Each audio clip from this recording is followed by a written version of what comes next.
Hello, I'm David Hughes. Welcome to Your Perfect Body, the podcast of the Esoteric Teaching community.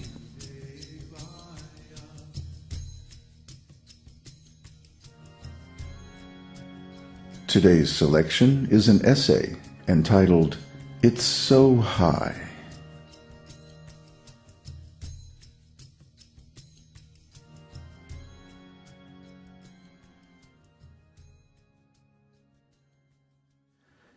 The esoteric teaching is a very high spiritual path. The path of the esoteric teaching begins from the point where most others end, realizing that we are spiritual beings, similar in quality to the Supreme Personality of Godhead, only atomic in size and power. And it goes on from there to exalted places that other spiritual teachings and paths just can't imagine. This is because of the highly ontological content of the esoteric teaching. It actually changes our consciousness, and we can experience this change practically in daily life. It is so powerful because it is based on the intimate relationship between ontology and consciousness, between the soul and the Supreme Lord. So from the viewpoint of the esoteric teaching, people who are very important from the materialistic point of view are not very special at all. And even people who are considered spiritually advanced in most religious cultures are just like neophytes in the esoteric teaching. It's just like when we go up in an airplane, the buildings and hills that seem imposing from the ground level don't seem at all significant from 40,000 feet. I bet a lot of you are reading or listening to this and going, "What the heck is he talking about? How can he say those things? Is he arrogant, sincerely deluded? Was he really onto something?" I remember when I first came into contact with the esoteric teaching back in the 1960s in San Francisco, I was amazed. The president of the temple wasn't much older than I was at the time. Yet, he had extensive knowledge of Vedic spiritual thought.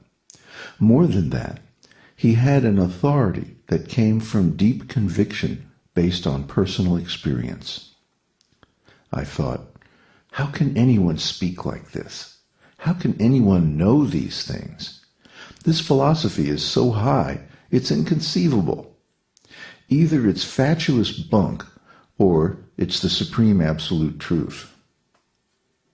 And when I saw the devotees, I thought, wow, they're so pure, so high. I can't do this. I will never be able to do this. But just see, now almost 40 years later, I am doing and saying all the things that I found completely inconceivable and too high even to imagine, what to speak of do. This is the power of the esoteric teaching. It is so high and so potent, it can change your consciousness to a degree that you cannot imagine. This esoteric teaching is based on the power of God. God is supremely powerful. He is the Supreme Personality of Godhead. He can do whatever he likes. If he wants, he can make a lame man dance and a dumb man speak poetry. He can take the lowest among human beings and empower them to spread the most exalted philosophical and ontological teachings. He can bestow the greatest benedictions casually, because even the greatest benediction to which we can aspire is just effortless for him. So if God likes, he can take anyone and elevate him or her to the highest position. That is God's prerogative, God's grace. And that is the operative power behind the esoteric teaching. This is not really so surprising. Everything is coming by God's grace. The sunrise and sunset, fresh air and rain, good eatables and other necessities are all supplied by God's grace. All beings flourish by his sweet will. He supplies the necessities of life to all.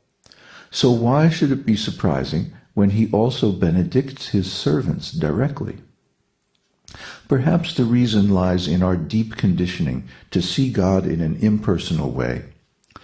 Our language, culture, and even our religion keeps us from seeing God as a person, as an individual with feelings and an independent will like our own.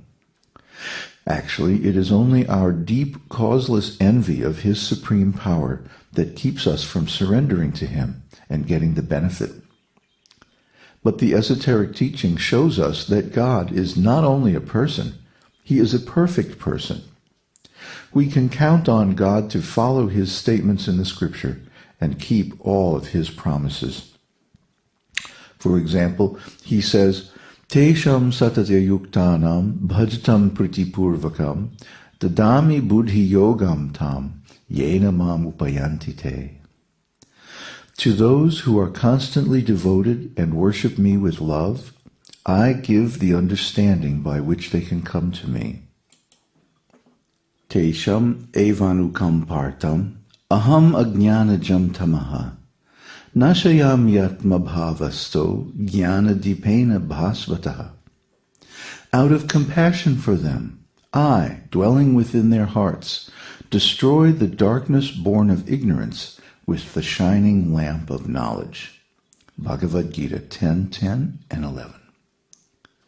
So we do not advance in the esoteric teaching by our own power, but by the power of God himself, out of his personal feelings of compassion for us. Krishna speaks the esoteric teaching because he cannot simply watch us suffer in the material world. He has to do something about it. Yet, he cannot overstep the bounds of individuality and free will that he himself has established. So he arranges the laws of nature in such a way that we will be compelled to inquire into our real nature and the nature of God. And he rewards this inquiry with transcendental knowledge according to our sincerity. Ye yata mang prapadyante tangs tataiva bhajamyaham. As all surrender unto me, I reward them accordingly. Bhagavad Gita 4:11. So we should not think that Krishna, God, is arbitrary or capricious. No, he is absolutely fair. But we have forgotten that what we have done in past lives entitles us to so much karmic reaction. So when our karma comes due, we whine, "Why is God punishing me?" Well, if you surrender, he will excuse you. That is his code. So before you complain, consider, how much have you surrendered? What percentage of your energy have you dedicated to God? How much of your time is spent in holy service, prayer, and contemplation? Krishna loves each and every one of us unconditionally, eternally. But how much do we love him?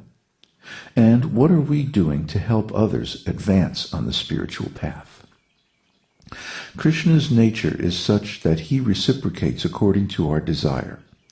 But how much do we desire him? And how much do we desire other things for our own purposes? If we desire so many things for ourselves, spend the majority of our time and energy serving our own interests, and very little in service to him, then we should not be surprised that he does not seem to reciprocate very much. Your future is in your hands. No one can surrender for you. You are going to have to approach the golden throne of God on your own knees. And if you do, you will be surprised how generous, how merciful he is. He counts even a little service as a great deal, and for one who sincerely wants to surrender, he easily overlooks even serious offenses. No one can love us like Krishna can, because no one else is the Supreme Personality of Godhead and the Supersoul within everyone's heart. No one else has the transcendental potency to fill our hearts with pure, unconditional spiritual affection from within. Only Krishna. No one else knows our true heart's desire, the unique key to our happiness. The very name Krishna means the reservoir of transcendental pleasure. So our advice is to try this simple method. Anyone can do it, except for the proud, the hard-hearted, the envious and conceited. Surrender to God. The more you surrender,